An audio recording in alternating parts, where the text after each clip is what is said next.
Prêt pour un épisode de Mytho-Réalité, les enfants? Oui, Luduc! J'ai pas entendu! Oui, Luduc! Ah! Oh, excusez-moi, c'est notre épisode d'Halloween. Est-il vrai qu'il existe un épisode maudit dans Bob l'éponge? Mytho-Réalité! Ah, come on, Billy! T'as juste une joke, reviens-en, là.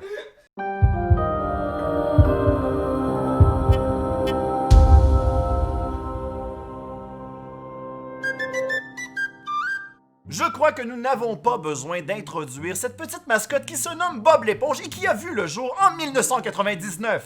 Mais savez-vous que quelque part sur Internet, quelqu'un a dévoilé avoir vu un épisode de Bob l'éponge qui serait maudit? Mais attention, il s'agit d'une histoire d'horreur! Ok, c'est bon, vous pouvez arrêter, l'effet a fonctionné. Effet épisode d'Halloween!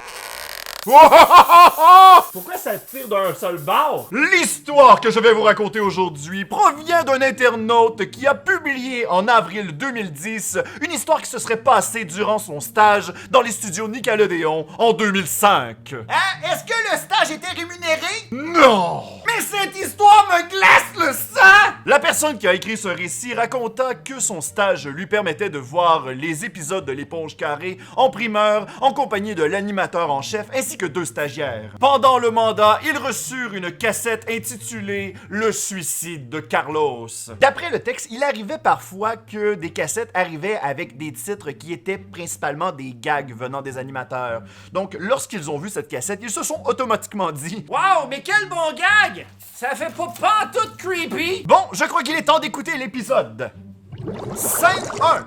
Carlos s'entraîne à la clarinette, mais fut interrompu par Bob qui riait au loin. Ta femme, tu t'as de gueule! Mais de façon plus polie. Ok, parfait, Carlos! Je vais aller voir mes amis Patrick et Sandy! C'est à partir de la scène 2 que l'épisode devint de plus en plus bizarre. Alors que Carlos était en concert, les images d'animation restaient les mêmes, malgré le fait que le son continuait. Ça ressemblait un peu à ça.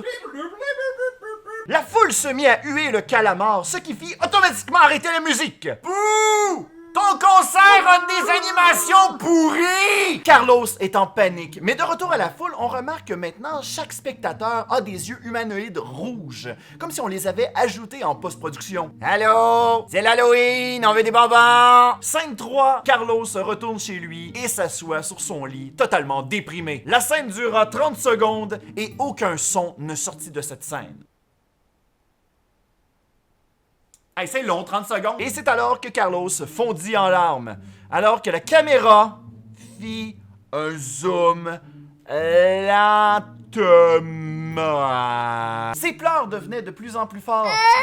Mais ça donnait l'impression que ça venait de la pièce d'à côté. Hey! On peut-tu filmer tranquille, zap? De plus, à certains intervalles, on pouvait entendre des rires, mais qui duraient seulement 1 seconde. Oh! Et par moments, l'épisode montrait un flash, comme si une image avait été remplacée par quelque chose d'autre. L'animateur en chef décida de rembobiner la cassette afin de voir quelle était cette image en question. Ce qu'ils virent leur glaça le sang. Il s'agissait de la photo d'un enfant mutilé, dont l'un des yeux sortait de son orbite.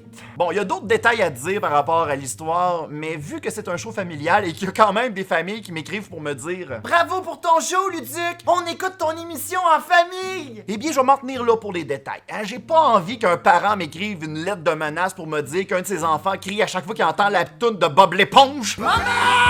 Maman! Plus tard, une autre photo est apparue montrant une autre victime. Mais ce qui glaçait le sang de l'équipe, c'était de voir l'ombre du photographe en question. Tu sais pas c'est qui? Parce que tu vois juste mon ombre.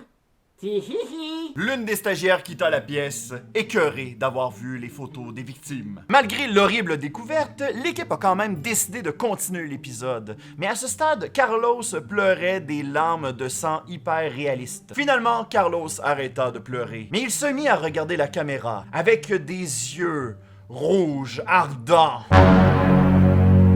Et une troisième victime est apparue, mais cette fois-ci sur 5 images qui sont apparues l'une après l'autre. Cela créa une animation qui fut quand même assez dégoûtante. C'était dégueulasse, mais comment je pourrais vous expliquer ça de façon grand public? Il jouait à Pinocchio avec ses tripes! Dépassé, l'éditeur demanda à ce que l'on arrête l'épisode afin de pouvoir aviser le créateur Stephen Ellenberg afin de lui montrer la suite. Malgré tout, ce qu'ils virent leur glaça le sang. Carlos dévisageait la caméra. Mais alors que celle-ci reculait, ils entendirent une voix.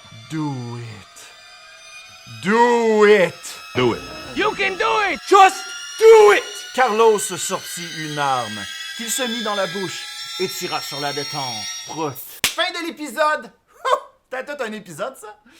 Vas-tu finir tes chips? Monsieur Eilenberg est furieux. Il demande à ce qu'on lui explique ce qui s'est passé. Une enquête fut ouverte afin de pouvoir trouver qui était le responsable de ce montage sordide. Mais personne n'a été retrouvé. Ok, setup normal. Whoop. Donc, est-ce que cette histoire est vraie?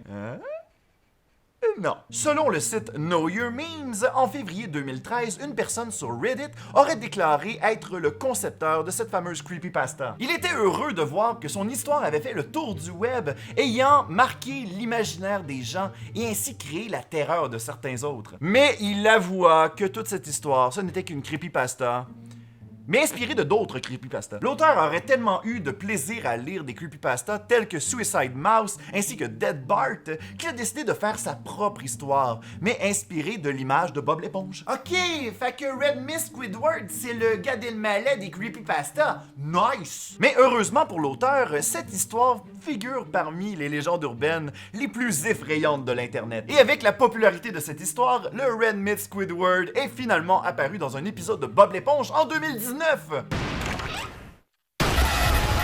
Et dans la même année, le Red Miss Squidward a été associé à un meme.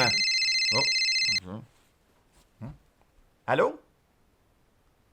Tu veux parler à qui? Joe Mama?